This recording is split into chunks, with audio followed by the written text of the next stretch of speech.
Встреча с популярными ведущими, полезные беседы с приглашенными гостями, премьеры новых проектов, музыкальные и юмористические сюрпризы. Все это зритель увидит 21 февраля, присоединившись к марафону «Ана теле, Ватан теле», посвященному Международному дню родного языка.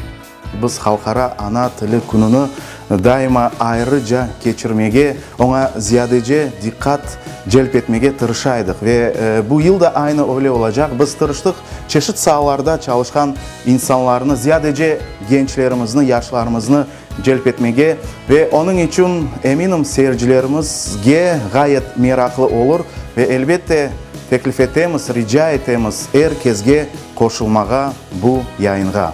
Марафон, который продлится 5 часов, начнется в 10 утра 21 февраля в прямом эфире крымско-татарского YouTube-канала QTV и на странице Crimean Tatars Club в социальной сети Facebook. А в 12:00 вы сможете проверить свои знания родного языка, присоединившись к онлайн-диктанту. Его организатор, общественная инициатива «Нефес», обещает призы за лучшие работы.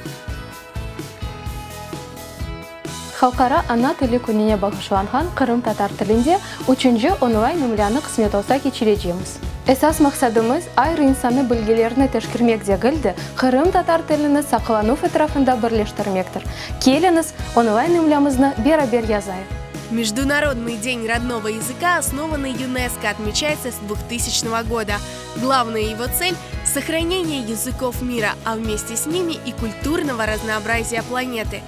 Крымско-татарский язык – величайшее богатство, оставленное нам в наследство. Он – наша гордость, главный символ единства нации.